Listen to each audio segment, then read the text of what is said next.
সিন্ধু সভ্যতা যেটা আছে হরপ্পা সভ্যতার বিস্তার। দেখো 1 নম্বর বলছি কি, হরপ্পা সভ্যতা উত্তরে জম্মু কাশ্মীরের মান্ডা থেকে দক্ষিণে মহারাষ্ট্রের দাইমাবাদ পর্যন্ত কিন্তু বিস্তার, এবং পশ্চিম দিকে বালুচিস্তানের সুদ কাজেন্ডার থেকে পূর্বে উত্তরপ্রদেশের আলমগীরপুর পর্যন্ত কিন্তু এই হরপ্পা সভ্যতা কিন্তু বিস্তৃত ছিল।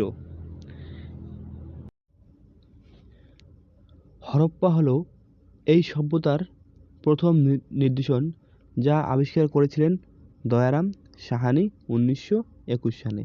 তাহলে সিন্ধু সভ্যতার যদি প্রথম নিদর্শন কোনটি, তাহলে আমরা জানবো যে হরপ্পা সভ্যতা।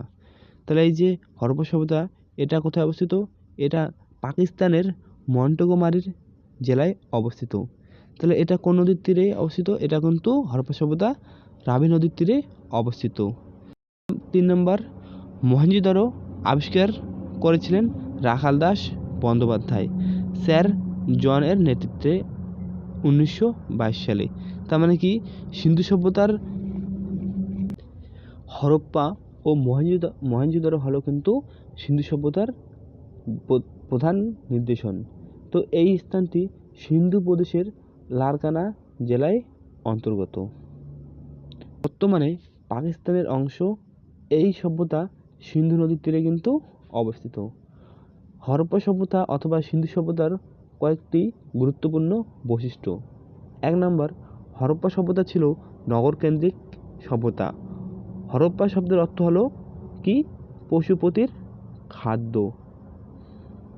তারপরে 2 নম্বর, মহেঞ্জোদারো কথার অর্থ মৃতের স্তূপ।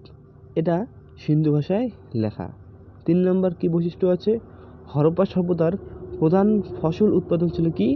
গম ও বার্লি। এটা কিন্তু পরীক্ষায় অনেকবার এসেছে। এই সভ্যতা নাম আইভিসি অথবা ইন্দাস ভ্যালি সিভিলাইজেশন নামকরণ করেছিলেন জন মার্শাল। 5 নম্বর, হরপ্পা সভ্যতার সবচেয়ে বড় অঞ্চল জুড়ে মহেঞ্জোদারো অঞ্চল বিস্তার লাভ করেছিল। হরপ্পা সভ্যতার বৃহত্তম অঞ্চল পাওয়া গিয়েছিল কোথায়?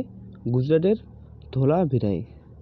7 নম্বর, হরপ্পা সভ্যতা নগরকেন্দ্রিক সভ্যতা হলেও কিন্তু কৃষিকাজই ছিল তাদের কিন্তু সে সময় প্রধান জীবিকা।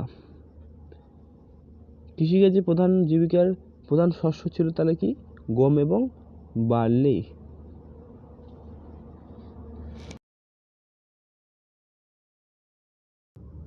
8 নম্বর, শুধুমাত্র 1921 সালে নয়, আলেকজান্ডার কানিংহাম 1875 সালে হরপ্পা সভ্যতার সিলমোহর কিন্তু প্রথম আবিষ্কার করেন। কয়েকটি গুরুত্বপূর্ণ কেন্দ্র বা স্থানসমূহ সংক্ষিপ্ত বিবরণ। দেখো ক নম্বর আছে চান্ডুদারো। এটা 1931 খ্রিস্টাব্দে ননীগোপাল মজুমদার কৃতক এই অঞ্চলের আবিষ্কার হয়। তাহলে খ নম্বর কালীবঙ্গান। বিখ্যাত এই সিন্ধু সভ্যতাটি আবিষ্কার করেন কে? অমলানন্দ ঘোষ ও বি.কে. থাপ্পার। এই শহরটি রাজস্থানের ঘগরা নদীর তীরে কিন্তু অবস্থিত। কালীবঙ্গান স্থানটি। কালীবঙ্গান শব্দের অর্থ হল কি? কালীবঙ্গান শব্দের অর্থ হলো কালো বালা। এখান থেকেই প্রথম কিন্তু কাঠের তৈরি নিদর্শন পাওয়া গিয়েছিল। দেখো এখান থেকে লাঙ্গল, যেটা যে কাঠের তৈরি, ব্যবহারের প্রথম প্রাচীন নিদর্শন পাওয়া গেছে।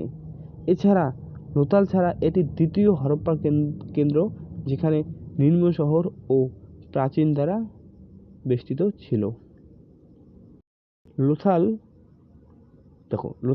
1954 খ্রিস্টাব্দে এস.আর. রাও গুজরাটে এই কেন্দ্রটি আবিষ্কৃত করেন বা হয়। এটি পৃথিবীর প্রথম সামুদ্রিক বন্দর। এই অঞ্চলটি পোড়া ইট দিয়ে তৈরি হয়েছিল। টেরাকোটা জাহাজ আবিষ্কৃত হয়েছে এখানে। এই লোথালকে কিন্তু হরপ্পা সভ্যতার ম্যানচেস্টার বলা হয়, কেননা বস্ত্র ব্যবসা নিরিখে লোথাল কিন্তু ছিল অনেকটা উন্নত। লোথাল কেন্দ্র ক্ষেত্রটি গুজরাটের কোন নদীর তীরে? ঘাঘরা নদীর তীরে কিন্তু অবস্থিত ছিল এই লোথাল কেন্দ্রটি। রূপার কেন্দ্রটি এই অঞ্চলটি পাঞ্জাবের শতদ্র নদীর তীরে অবস্থিত। এই অঞ্চলটি আবিষ্কার করেন ওয়াই.ডি. শর্মা 1953 সালে। এটি ছিল প্রথম স্বাধীন ভারতের কিন্তু আবিষ্কৃত প্রথম প্রত্যন্ত ক্ষেত্র। এছাড়া কয়েকটা গুরুত্বপূর্ণ আছে, যেমন ধোলাভিরা যেটা লুনি নদীর তীরে অবস্থিত, বানওয়ালি যেটা কিনা হরিয়ানা প্রদেশে অবস্থিত, এবং বালি উৎপাদন নিদর্শন পাওয়া গিয়েছিল এই বানওয়ালিতে।